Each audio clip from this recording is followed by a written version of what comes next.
everybody. Lately in some of my online art journaling classes, there's been talk about traveling and journaling because things are starting to open up again and vaccinated people are feeling more safe and comfortable to travel, especially with summer weather, being outdoors more. So I wanted to talk a little bit about some of my favorite travel supplies and techniques, and some of my favorite containers, both journals and kind of pouches and whatnot. For me, I make the distinction between two different kinds of travel. There's a big exciting trip to a special place, or there is a trip to the beach, or a trip to, Austin to visit my family.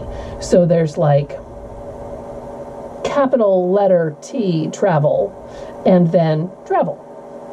So this summer I have 2 trips coming up. I have one trip coming up in a week to go visit family, and it's mainly a working vacation because we've got some projects to do at my dad's place. But I'm still going to take an art journal because carving time for that, if not every day, then at least every other day, is my version of self-care, and it is essential to my state of mind and well-being. So that's going to be a really small casual kit because I'm not going to be going into a lot of depth or having a lot of time. So for that kind of small lowercase t travel, I'll talk about books in a sec. I'm going to take this book, which I've already started just as a little kind of watercolor sketchbook. It is an it's a handbook journal, which is a Speedball product with watercolor paper. And I've literally just been using it like a sketch pad and testing out some stencils, testing out some mediums, and doodling. So I think that's a good size, and I think that'll fit really easily. Plenty of pages left. And I love that it has an envelope in the back for some scraps of paper or some ephemera. So when I'm taking a really simple kit, I'm always going to take pencil and eraser, because I like to kind of lay things out first. I want marks I can remake. I want marks that I can erase. I've got this pair of little small kind of sort of scissors from the bead store I used to work in San Diego, so they're definitely safe on the airplane if I'm just taking a carry-on, and definitely a glue stick. When I'm doing a small trip, I love to take the airplane magazine and use that as collage fodder. So definitely the map, because I like to include a map of the flight path, but also looking for colors or textures or patterns or just fun collage material in that airplane magazine. I tend to take it with me, or tear it up right on the plane, because why not? Do the crossword, tear up the magazine. So sometimes that kind of found scrap ephemera is what gets me started, and I might doodle on top of it. The other go-tos are some microns, because these pens have a nice black ink. I like a 0.08 and a brush tip, but they are waterproof. So I can do a doodle and then go into it with something that's water-based, and it won't smear. They don't bleed through the page the same way a Sharpie would do, since a Sharpie is also kind of waterproof permanent ink, and they don't have the strong smell of a Sharpie. Lately, I've really been loving the Uniball Signo, which is a white pen, so I throw one of those in there because that's small, and a tiny pencil sharpener. Yes, it doesn't catch the shavings, but that's easy enough to put into a napkin or a tissue. So I probably won't take all 4 microns. I'll probably just take a brush and an 8. Okay. So my quick and dirty, if I'm only going to take one thing, my favorite go-to are Inktense pencils. They're by Derwent, and they are colored pencils that are also water soluble. Let me grab a piece of paper and show you their amazing intensity. I think they're the most versatile for me, for my style, because I can do something like, you know, shade very lightly and lay down a large area of color. I can also go bold and dark. I can make specific marks. And then to accompany the Inktense, just a water brush. And I'm not sure there's water in either of my water brushes, but then with a gentle squeeze, you've got some water right there, so you can make your backgrounds where your large area is nice and fluid. You can kind of intensify. You can also pick it up and paint with it.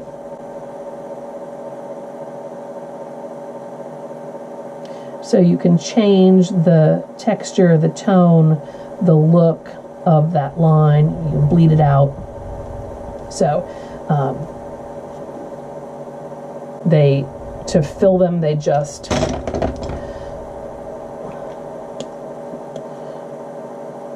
unscrew, and then you just put it in water and squeeze it to bubble it out and let it suck the water back up. So that's my favorite combo when I'm limited. I can sketch something out if I want a certain design. I'm often inspired by things like the pattern in a carpet, or some pattern I might see on a billboard, and I sometimes take a picture of it but then draw it in my journal later because it's something that I saw on that trip and that'll remind me of that trip. So even if it's just, you know, Philly to Austin, which is a flight path I take as often as I can to visit family, I still feel like I have kind of that alertness and that excitement of travel, even if it is a little bit routine. So pencil and eraser, a micron or two, the Inktense, and the water brush to go with the Inktense. Now, if I'm going to get a little bit more complicated, then sometimes I also want to take markers. And the markers I'm most in love with these days are Pitt pens. They're by Faber-Castell, and they're brush tip. So they fill in well. You can vary the pressure and have light lines or heavier lines. And I just have, you know, a variety of colors. These were on sale at my local Jerry's, so I kept buying one or two every time I went in. So I have a range of, you know, yellows and oranges to browns to grays, and then lots of blues and greens that are my favorites. These are also waterproof, so you can use them in combination with the Inktense because they're not going to bleed or smear. If I were going to go one step even bigger, you know, you could get a box of 24 crayons, a small box. As long as you're not traveling somewhere crazy hot, crayons can be really fun and really immediate. They're also great for laying down larger areas of color. They're not everybody's jam, and I usually don't travel with them, but they're so easy. And if you're going to the beach with family, then it might become a shared activity where everybody's going to want in on the crayons. Sometimes if I'm going to the beach, I will take my watercolors because there's a beach house in my husband's family, so we get to go there. I'm very lucky that I get to go there often. And I'll take this, and I'll take a regular brush or two, and then again take my book and just kind of have some time to play. That's like, to me, art journal on vacation, because I don't have a lesson I'm doing, I don't have a theme I'm working with, I'm kind of just picking colors and designs that I like, that are fun for me. The trick is, though, Watercolors take a little more time, and they take a little more commitment. So if I'm on this traveling trip to Texas where we're going to be working a lot and spending family time, and I'm not going to have a lot of time to play, then these are going to take too much time for me. And if I just take watercolors, I know I'm never going to get to them. So it's really, to me, the right material for the right kind of trip. Now, I have this nice little Van Gogh set of travel watercolors. So, with a sponge and some area to mix, and that's just really sweet. You can see I've almost never used it. It's pristine. So I've traveled with this before, and what I just said held true. Watercolors were the least easy, the least immediate, and so they were the ones that I turned to the least often. Now, as to what kind of book, what kind of container, I have a lot of different containers. Let me talk books first. Or maybe just hand in hand. One year I was doing the 100 Days project, where you draw something, or you photograph something, or you do something every day for 100 days. And so I was using this little book, which was a planner.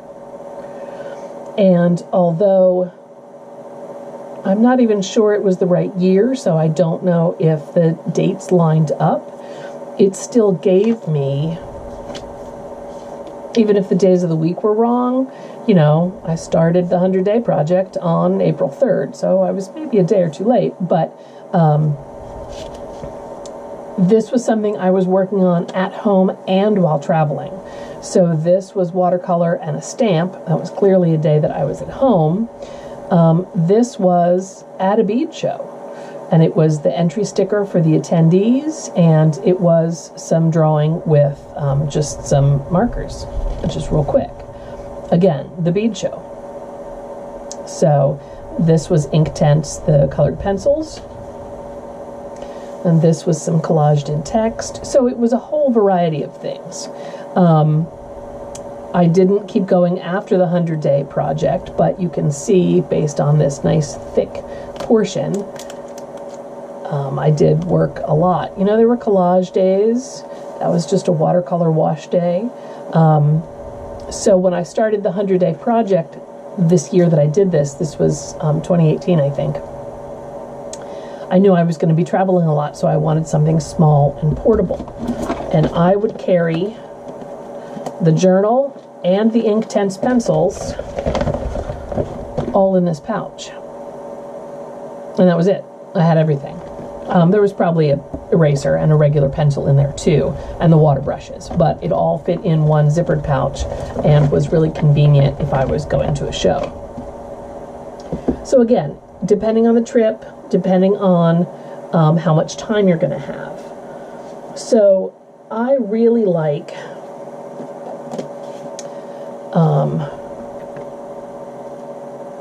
this was a trip to the UK in, well, I was trying to look at my ticket stub to see what year it was. I think it was 2018. Yeah. And it's an accordion. So it's a moleskin journal that's an accordion, and everything folded out. I really love to collect paper ephemera. And I've everything from my luggage sticker to the, you know, coffee card from that first cup of coffee in the airport when Leslie picked me up, to things from brochures, places we've been, but also some notes of things that we did. We spent some time just hanging out at her house, and so that's when I would draw more of the things and put them in. But you can see I've used a lot of washi tape. Not only are things in with glue stick, but some washi tape for fun. So if you've got room, and if you're doing some clip and save type collaging, then the washi tape is a great thing to add.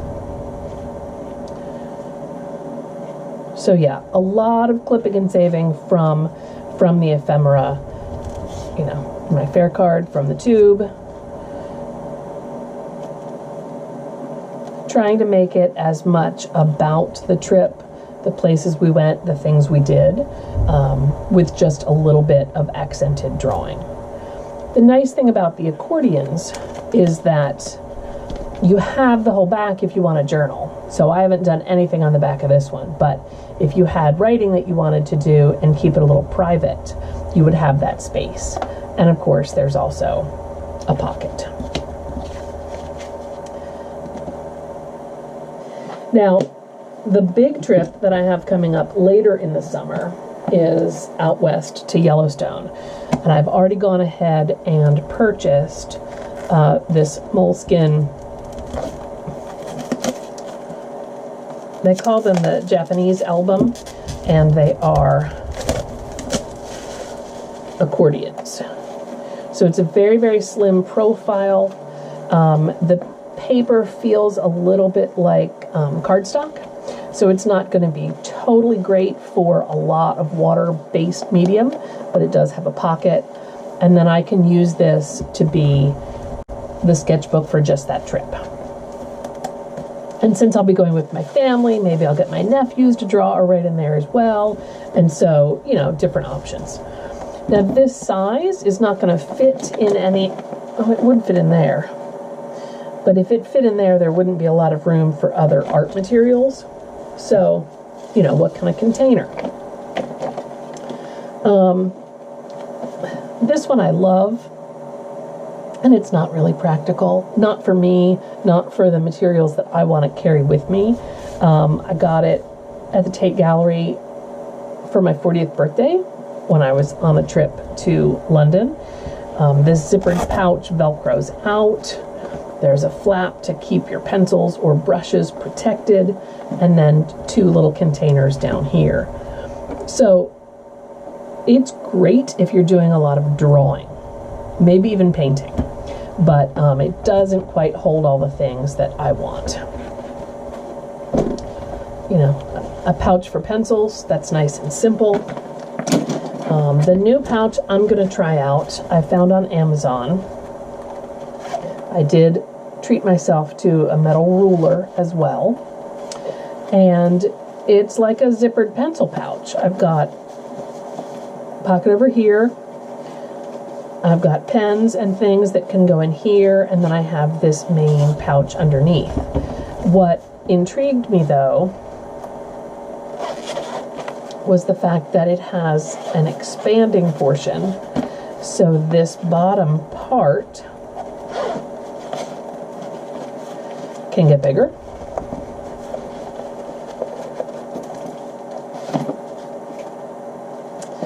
And I love that it was long enough for Tombow markers. So Tombow markers are a thing I like and I often travel with. They are water-soluble markers with two tips, the brush tip and the pen tip. And you can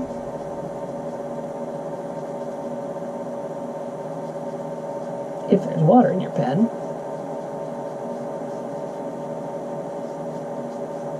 no, they're not liking this paper. Huh. Usually you can blend with them. They come with a blender marker as well, but usually they blend with water. I just, of course, when I try to show you, it doesn't work. So the Tombows fit in there, and jury's still out on that. What I might do, I will probably travel with my favorite Inktense, pop my water brushes in here,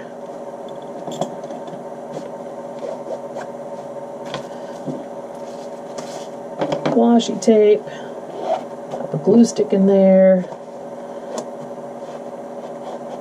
my weird scissors,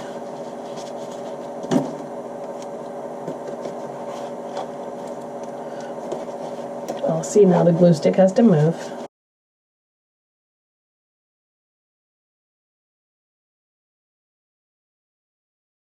and put my Inktense down here in the bottom. There's going to be enough room in here with the Inktense that I could add other things. Sometimes it's fun to add an envelope, just a small envelope with scraps of paper, so you've got some collage ephemera. I have some little stationery pockets that are fun that a friend gave me, and then I have these pre-printed pieces. These are actually maybe from Germany, but they peel apart like little stickers, so you can use them like masking tape. So some paper bits in the bottom of this would be nice. And I honestly just bought myself a stencil from Stencil Girl, which is sized for ATCs. So I'm going to cut this apart into its 9 components, and then I have some random stencils to take with me in this little kit if I want them. Because my travel journals tend to be about the place where I'm going, I'm not sure that I'm going to need these, but I just thought, why not? You know, kind of fun. So,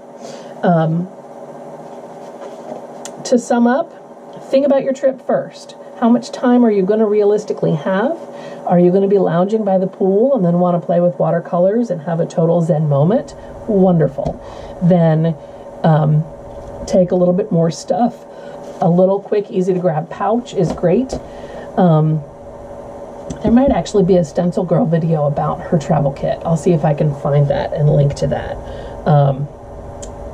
Decide on your book based on, you know, this almost fits in there, but not quite, but that sure makes a nice compact package for my upcoming trip to Texas. So, like I said, think about the trip first, be realistic, take quick and easy things that you enjoy using so that you're going to want to use them. Don't overthink it and make it too hard. Don't take watercolors unless you, well, if you only take watercolors, then that's going to be a time to experiment with watercolors. That would be great for a beach trip when you're relaxing more. I would definitely recommend a glue stick. You can always tear things. You don't need scissors, but I find travel ephemera as a really exciting addition to my art journal when I'm on the road. So hopefully that helps and gives you some ideas. I think it's going to be personal to you know, your own tastes and your own interests, but I can't wait to hear what ends up in your travel kit. All right, talk to you soon. Bye.